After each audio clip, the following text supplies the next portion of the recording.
네, 기도하겠습니다. 하나님 감사합니다. 오늘 주의 말씀을 통해서 하나님의 자녀는 축복받을 수밖에 없는 존재임을 깨닫게 하여 주시옵소서. 예수 그리스도의 이름으로 기도합니다. 아멘. 네, 하나님 말씀은 민수기서 24장 8절 9절 말씀 보겠습니다. 민수기 24장 8절 9절 말씀 보겠습니다. 하나님이 그를 애굽에서 인도하여 내셨으니 그 힘이 들소와 같도다. 그의 적국을 삼키고 그들의 뼈를 꺾으며 화살로 쏘아 꿰뚫으리로다. 꿇어앉고 누움이 숫사자와 같고 암사자와도 같으니 일으킬 자 누구이랴. 너를 축복하는 자마다 복을 받을 것이요 너를 저주하는 자마다 저주를 받을지로다. 아멘. 네, 9절 말씀은 창세기 12장 1절부터 3절 말씀에 그 아브라함에게 축복하셨던 그 내용과 일목상통한 내용이 나오죠. 하나님이 아브라함에게 그 하셨던 말씀이 성취되고 있다는 것을 성경은 말씀하고 계시는 것입니다. 24장의 내용은요, 발람의 세 번째 예언과 네 번째 예언에 대해서 말씀을 하고 계십니다. 첫 번째 예언과 두 번째 이 예언은요,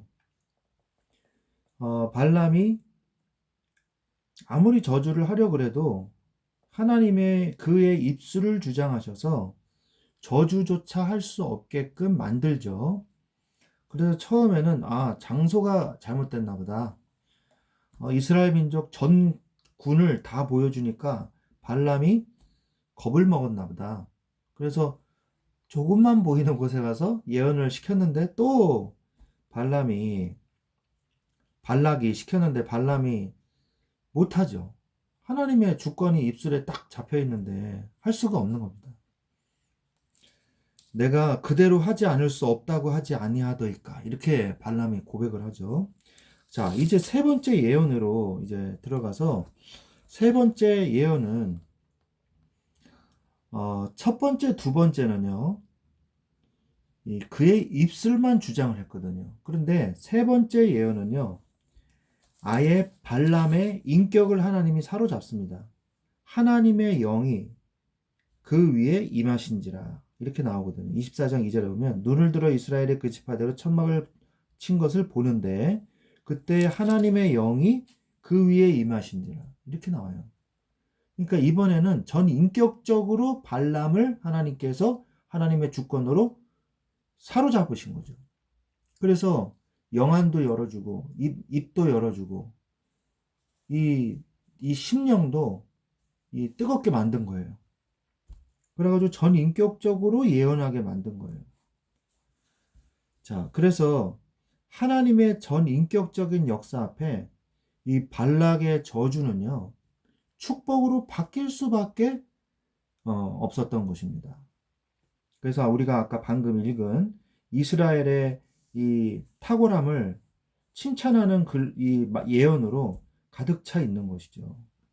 특히 7절에 보니까 그 씨는 많은 물가에 있으리로다. 그의 왕이 아각보다 높으니, 아각은 아말렉 족속의 그 왕의 통칭이에요. 왕의 호칭에 대한 통칭입니다. 그러니까 바로 왕 이러면은 그 바로 애굽의 왕의 이름을 통칭한 거잖아요. 그리고 블레셋의 왕은 아비멜렉이라고 얘기를 하지 않습니까?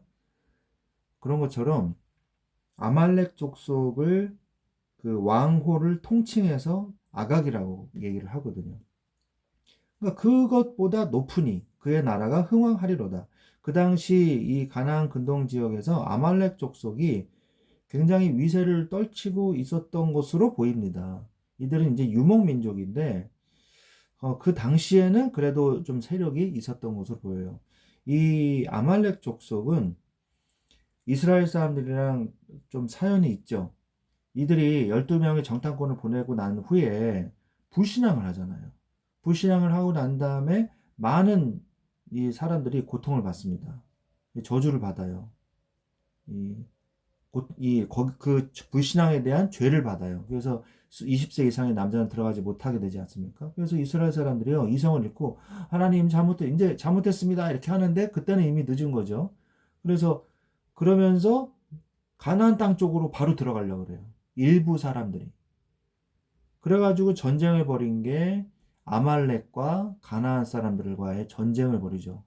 그래서 전쟁을 벌이다가 호르마까지 져가지고 내려옵니다. 이때 아말렉과 처음으로 전투를 치르게 돼요. 아말렉과 가나안 사람. 근데 나중에 민수기서 21장이죠. 예, 21장에서 결국에는 이 40년이 이 광야의 생활이 거의 그칠 때쯤에 호르마를 믿음으로 이 정벌하게 되는 이런 사건이 나오게 되죠. 그런데 그 아말렉보다도 이제는 이스라엘 민족이 더 뛰어나도다라고 말을 하고 있는 것입니다. 이 아말렉이요, 그렇게 뭐 대단한 민족은 아니지만 강대국 애굽을 괴롭혔던 민족이거든요. 그래서 그들의 눈에는 좀 더 대단하게 보였던 것으로 보입니다. 자, 그래서 이제 10절부터는 이제 두 번째 예언을 합니다. 발람이 이제 네 번째 예언을 하게 되는데 발락이 이 말을 듣고요. 기가 막힌 거예요. 그래서 11절에 보면은 발락이 그대의 곳으로 달아나라 이렇게 얘기를 합니다.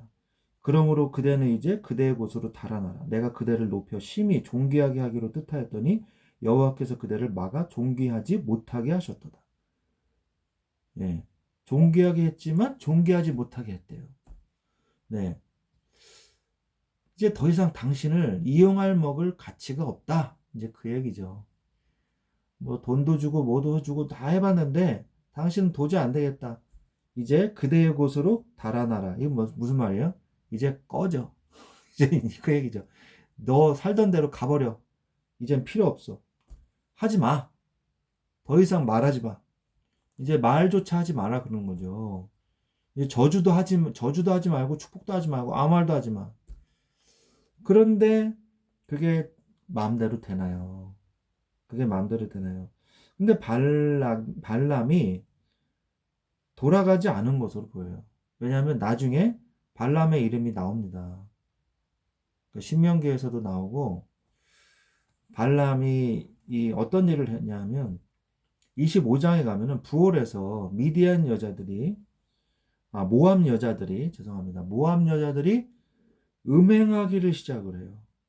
그래서 자기 신들에게 제사할 때 이스라엘 백성을 청해가지고 같이 음란 행위를 하고 우상 숭배를 하게 만들어요. 그게 바로 이 발람의 꾀라고 성경은 기록이 되어 있고 발람이라는 이름은요 얼마나 저주스러운지 요한계시록까지 나오는 그 이름이거든요. 그래서 교회에 슬그머니 들어와서 교회를 분란시키고 교회를 분열시키는 짓을 하는 자, 그것을 통칭을 해서 발람이라고 얘기를 한단 말이에요. 요한계시록에서. 그래서 어쨌든 간에 이제 집으로 가라고 그러는데도 발람이요. 13절에 보면 그 집에 가득한 은금을 내게 줄지라도 나는 여호와의 말씀을 어기고 선악간에 내 마음대로 행하지 못하고 여호와께서 말씀하신 대로 내가 말하리라 하지 아니하였습니까? 나는 할 수가 없어요 이제. 내 몸이 내가 아니야. 성령께서 막 주장해가지고요 말하게 하면요 할 수가 없어요. 슬퍼할 수도 없어요. 이 자기 마음대로 말을 할 수도 없어요. 성령의 주장함을 당해 본 것은요. 이 악인도 하나님께서 이렇게 역사하시지만은 하나님의 자녀들에게도 하나님께서 성령으로 주장하게 하셔가지고 말하게 하시는 경우도 굉장히 많거든요. 저도 성령의 주장함을 받아서 하나님 저는 정말 이 일을 못하겠습니다 라고 말한 적이 있는데 하나님이 계속 저한테 기쁜 마음을 주시는 거예요. 그래서 제가 기쁨으로 그 하나님의 일을 감당하는 그런 결정을 한 적이 있었거든요. 하나님의 뜻이 있는 곳에 사람의 이 저항은요, 아무 소용이 없는 것입니다. 그래서 이제는 무엇을 얘기하냐? 그 근동 지역의 가나안 족속과 근동 지역에 살펴져 있는 여러 족속들에 대한 그 운명에 대해서, 흥망성쇠에 대해서 예언을 하기를 시작을 합니다. 이렇게 보면은 모압, 에돔, 아말렉이 패배하게 될 것이다. 그리고 23절에 보면 또 예언하여 이르기를 슬프다. 하나님의 이 일을 행하시리니 그때의 살자가 누구이랴. 이렇게 얘기를 합니다. 자신의 동포들, 동족들도 결국 이 망하게 될 것임을 하나님의 이 성령으로 감동돼 가지고 깨닫게 된 거예요. 그러니까 슬프다 이렇게 얘기하는 거죠. 자, 그러면서 가인 족속은 아수르의 포로가 될 것이다. 이 아수르라는 나라는 북이스라엘 왕국 때 이 북이스라엘을 멸망시킨 나라 아닙니까? 그러니까 굉장히 후대에 일어날 일들까지 다 예언을 한 거예요. 심지어는 메소포타미아 지역에서 아수르와 에벳을 괴롭힐 것이다. 그 헬라 제국까지 예언을 하게 되는 것이죠. 자, 그래서 우리가 이 내용을 우리가 정리해 보면 발람은 악한 주술사였어요. 악한 주술사였습니다. 이 사람이 선한 사람이 절대 아니에요. 하나님을 경외하는 자가 아닙니다. 오로지 돈을 받고 저주를 퍼붓기 위해서 온 자이지만 하나님이 강권하신 하나님의 주권으로 인해서 축복할 수밖에 없었던 거예요. 이스라엘을 괴롭히려고 했었고 어느 정도 성공도 하지 않았었습니까? 그걸 봐도 알 수가 있죠. 그러나 하나님은요, 이 발람 선지자를요, 전인격적으로 사로잡으셔서 이스라엘을 찬양하게 하고 후대에 일어난 이런 이 자신과 타민족의 운명까지 예언하게 한 것입니다. 그리고 이 발락이 나중에 민수기 31장에 발람이 죽기까지, 발람 선지자가 죽기까지, 그리고 25장에 꾀를 내기까지 또 했거든요. 아까 제가 얘기한 것처럼. 그러나 자신의 입을 통해서 말한 예언을요, 자신도 바꿀 수가 없었어요. 어떻게든지 이스라엘 멸망시켜 보려고 꾀를 냈지만 자신의 예언했던 것을 스스로 바꾸지는 못했다는 것입니다. 하나님의 백성, 하나님의 자녀는요, 악인이 아무리 꾀를 내어도 망하게 할 수가 없습니다. 왜냐? 하나님이 저주를 축복으로 바꾸시기 때문인 것이죠. 잠언 21장 30절에 보면은 지혜와 명철과 모략으로 여호와를 감당할 수 없다고 고백하고 있고, 이사야서 54장 17절에도 무기와 송사는 하나님 앞에서는 쓸데없을 수밖에 없다. 쓸데없다라고 고백을 하게 만들고요. 시편 37편 12절 13절에도 하나님이 하나님의 백성을 괴롭히려고 하는 것을 보시고 하나님이 비웃으신다라고 말씀을 하고 계십니다. 우리가 사회생활 할 때도 세상 사람들과 많이 갈등하면서 그들 속에서 우리가 살고 있죠. 다른 가치관을 가지고 있는 사람들과 산다는 게요, 어떻게 보면 굉장히 힘든 일일 수가 있어요.